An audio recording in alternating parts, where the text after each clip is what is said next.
Hey everyone, it's Ryan Howe with Small Business News. Got a good one for you today. For those that don't know, this show is where I bring you just some of the information I share with my clients every single day. I am a business coach, works out of West Michigan around the country, helping small and medium-sized businesses grow faster than they ever thought possible. And today we've got one, I'm gonna get right into it here. It has to do with training in the workplace.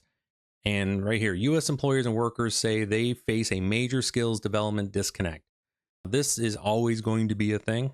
It always will be. But in this case, this is pretty large numbers. That's why I'm bringing it to you today. And as always, links to everything we're going to talk about will be in the description. This is from HR Drive, and this is by Carolyn Christ.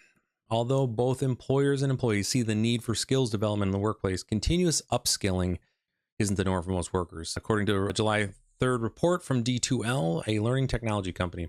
Investing in learning and development leads to higher retention and productivity, both groups said, absolutely. However, employee uptake of learning and development remains limited due to barriers such as time, money, and a lack of motivation. I just want to take a second and speak to this one here, that lack of motivation piece, right? The time for sure, right? You've got your job that you signed up to do, and now you want to add extra training on there for something that I didn't necessarily sign up for, right? I get that piece, but the lack of motivation, we've all been through those trainings that are terrible and are not, they add zero value to your work life. I get why there's a lack of motivation to chase after that for sure. Now with that, what this data shows us is that there's a clear opportunity to help make a positive change when it comes to upskilling that could dramatically shift the way employees learn and grow while strengthening organizations, said John Baker. He's the CEO of D2L in a statement. Now, in a survey of U.S. employers' employees, 82% of learning development leaders identified talent acquisition retention as the most concerning HR challenge today. Be clear about that. That's not just learning and development leaders. That's across the board, everybody in leadership positions. The biggest concern that they currently have is talent acquisition, being able to find the right skills for your need, and then retention. That is, for the folks that we currently have, how can we make sure that we are providing training to them and development so they can continue to grow with us as an organization? Now, that doesn't mean necessarily moving up into other positions. That means that they're able to continue to provide value in the position that they're in. Now, with that, in addition, 92% of learning leaders said effective training and development programs improve employee retention, which it does. Now, also, 83% of employees said ongoing skills development is important for their overall job performance. That's what I was speaking to, previously, that we want to make sure that people are fully trained in the work that they agreed to do.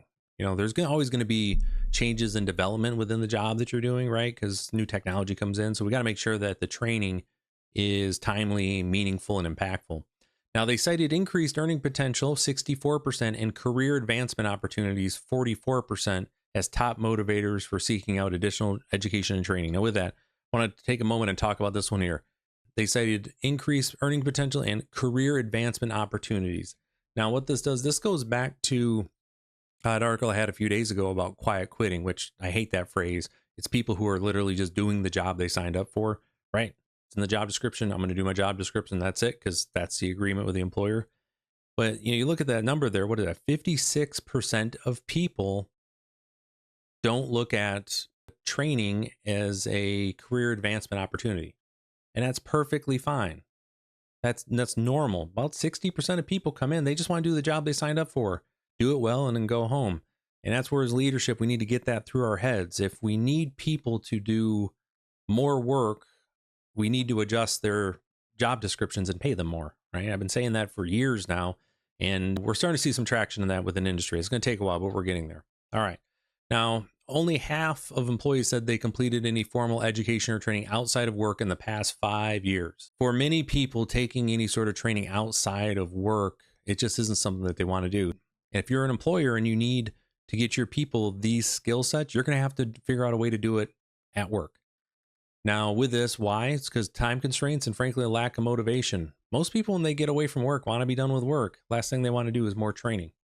Now, in an era of AI, tech-related workplace changes, skill building is a top organizational priority. I mean, period, dot.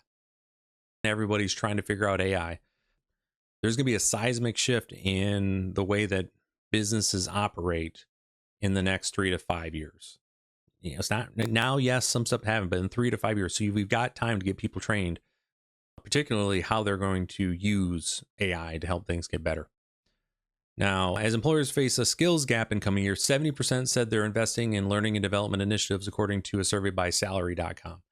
HR pros who responded saying they're placing a stronger focus on soft skills such as communication, problem solving, critical thinking, decision making, and attention to detail.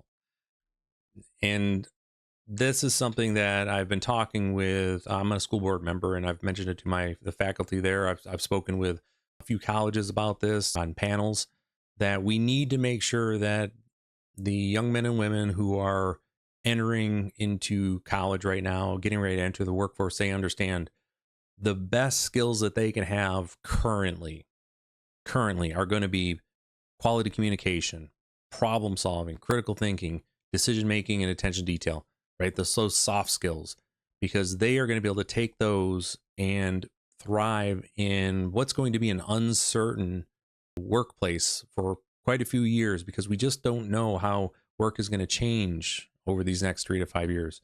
So if they can have those soft skills, they're going to be able to navigate it much, much easier. Now, employers have expressed concern that they can't train employees quickly enough to keep up with AI and tech developments in the next 3 years, according to the report by World Employment Confederation, which is true. It's going to be challenging. It's going to be something that you're just going to have to hire people specifically to come in and put together the training, identify the training, be able to work it. So if you are in the training and development space right now, you are going to be slammed for the next 3 to 5 years. Let's take a look at that report real quick, and then we'll get out of here. 2 trends are actively shaping workforce conversations in 2024. A tight labor market has made recruitment and retention a top priority and underscored the need for investment in skills development. We talked about that. And then the rapid pace of technology-driven transformation. And here's where I just wanted to come back. You can see the insights here. We're not going to go into the whole piece here, but I wanted you to see the report, know that there's a link to it. This is the last piece why we came over here. Although 41% of employees prefer online education or training to be in-person only offerings, only 29% of organizations report using technology to deliver training. And that's where I want to get this last piece before we go here. 41% of employees prefer online education or training to in-person only offerings. So that means the majority of people want their training to be in person. So you need to find a way to make sure you have some sort of hybrid version, is what I work with my clients with. Have something that is going to be online to get the knowledge stuff, right? The basics. So they go through, take a couple tests so they kind of understand the vernacular, the words you're going to be using. Then you have the practical is going to be in person, where then you can use their recall on that information and apply it to real world stuff. That's really where a lot of the disconnect occurs. So anyways, that's what I want to cover today. We are going to be dealing with learning, development, and training in the workforce for a very long time here. It's one of those issues that isn't going to be going away anytime soon, especially with the advent of AI and the seismic change that we expect to be happening. So with that, if you'd like to learn more about how I can help you and your business grow, go to summitbusinessguys.com. I hope I earned your subscription today. Take care, and I will see you tomorrow.